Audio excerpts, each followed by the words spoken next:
Okay, good day guys, no? So, mayroon na naman tayo dito guys. Aircon naman tayo guys, no? Aircon naman yung ito-troubleshoot natin. So, ang problema nito guys, sabi ng customer, kusang namamatay, kusang nabubuhay, no? Kapag nakasaksak sa breaker or nakasaksak sa socket, nangyayari sa kanya guys, mamamatay tapos nabubuhay. So, ayan, titestingan natin guys, oh. Bigla siyang mamatay, tapos pag i-on natin,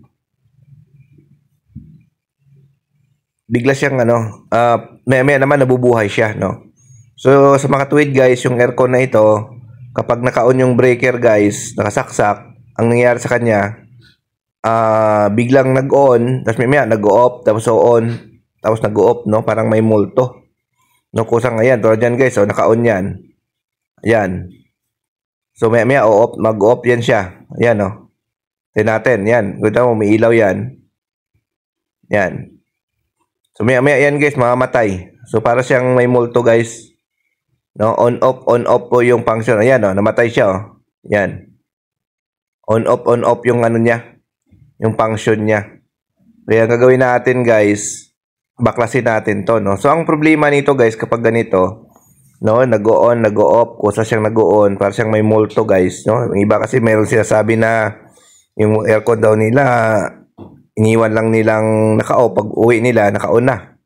No? Baka may multo daw sa bahay nila, no?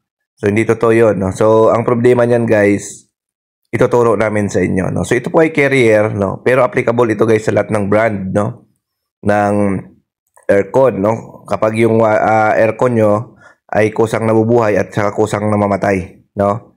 Ayan. So, applicable ito, guys, sa lahat ng brand. Hindi lang ito sa carrier. No? Lahat ng aircon po na split type man or window type, no? Kapag nag-on kusa at saka nag-off siya ng kusa, tingnan nyo guys, ituturo namin sa inyo kung anong problema ng aircon. Kapag nagkusa siya mag-on, sa kusa rin siyang mag-off, no? Yung parang may multo, no? So marami na tayong ni-repair nito guys, no? Kaso ngayon lang tayo kasi nagba-vlog sa aircon dahil nakapokus tayo sa washing machine na vlogging, no? So ngayon, sinama na natin guys yung aircon kasi napansin ko naman maraming technician tayong mga subscriber na hindi lang naman no washing machine ang ginagawa nila, kundi gumagawa din sila ng mga air conditioning, no? So baka makatulong rin ito sa mga baguhan na, no, mga baguhang technician ng aircon. Ayan. So ito guys, kinakalas lang natin 'to yung cover, no? Baklasin lang natin. So medyo makunat lang, no, yung cover na ito. Ayan. So nandito kami guys sa Villa Toledo, Santa Rosa. Dito kami guys nag-service ng aircon, no? So, ayan. So, baklasin lang natin to guys. No? So, hindi na natin siguro i-cut yung video, no? Tagaan nyo na lang na mahaba guys yung video natin. No, ayan. So, tinatanggal lang ng kasama natin, no? Medyo makunat lang yung clip nitong cover na ito. Ayan. So, ganun guys, no? Kapag nag-aircon tayo, no, kailangan natin ng throw. Ito guys, yan. So, tinanggal na natin. Ito yung receiver area, no? Ito yung board na maliit. Ito yung receiver. Dito guys, sa receiver na ito, mayroon itong tack switch. Kung tawagin ay ito yung manual power, no? Ito yung manual. Kapag minamanual mo na gusto mo siyang i-on manual, wala kang remote. Ito yon. Ito yung board na ito. Nandito siya, mayroon siyang tack switch, no? Ang gagawin nyo guys, yan ang una nyong chicken, yung pinaka tack switch button niya, no? Yung pinipindot kapag on off, no? So ayan, no, ito guys, may tack switch. Ang gagawin natin guys, sukatin natin siyan gamit tayo ng resistance. Ayan, no? Ayan, susukatin natin, dapat wala siyang reading. Ayan, no? Kilo ohms guys ang nababasa natin. Hindi pa natin guys pinipindot yung tack switch, nag-kilo ohms na siya. Ngayon pag pinipindot natin, ayan. Ayan, kilo ohms pa rin yung reading, no? So dito guys, tandaan nyo lagi, pag kilo ohms na guys ang reading, ibig sabihin shortage yan, no? Dapat mega ohms lang ang mababasa nyo dyan. Kasi pag mega, ibig sabihin walang dumadaan na kuryente dyan.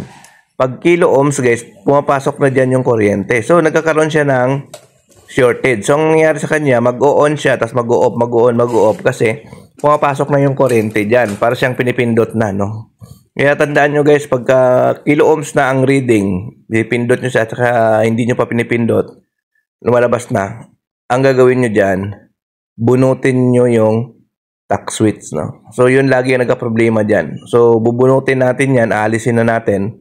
Hindi na natin ilagay yan, yung manual on and off niyan. Kasi itong split type aircon, guys, napakataas, no? Kailangan nyo pa mag-ladder. So, hindi naman kailangan gamitin ito na para lang mag-on ka ng aircon mo, aakyat ka pa doon sa ladder, no? Magla-ladder ka pa para lang i-on yung aircon mo kasi lahat naman nito remote control. So, pwede yan, alisin na yan para wala nang magiging problema yung aircon mo. Kasi, pag pinalitan mo yan, later on, gano'n na naman.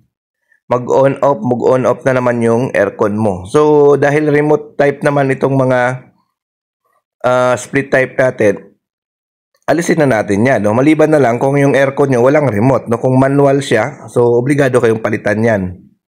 Yung tack switch na yan. Kasi siyempre, hindi mo mabuksan kung manual ka, wala kang remote. Pero pag remote yung aircon mo, okay na yan kahit wala yan. No? Or pwede rin naman palitan yan. Kaso, later on, sa sira din yan. Ganon din. Hindi mo rin naman yan magamit na para on off mo. Kasi nga, mahaba or mataas naman yung aircon mo. So, ito yan guys, binunot natin yan. Yung tack switch na yan. Yan. Parang langaw, no? Binunot natin. Tapos yan, binalik na natin. Tinesting na natin. Ayan, no? Ayan. Kung mapansin nyo guys, yung ilaw niya, tuloy-tuloy na, no? So, hindi na siya namamatay. Kasi nga, wala na siyang shortage. So, tatakbo na yung aircon. So, ito guys, applicable ito sa lahat ng brand, no? Baka ma-encounter nyo ito. Ayan. So, yan guys, working na po yan, no? Yan, no? Gumagana na siya, hindi na siya namamatay, no? So, yun lang naman ang naging problema niyan, guys, no? So, sana makatulong yung video natin na to, lalo na sa mga baguhan. So, sa mga veterans, alam na nila ito, pero yung mga baguhan, malamang hindi nyo pa alam ito, no? Malilito pa kayo dito. Okay, guys, thank you. Bye-bye.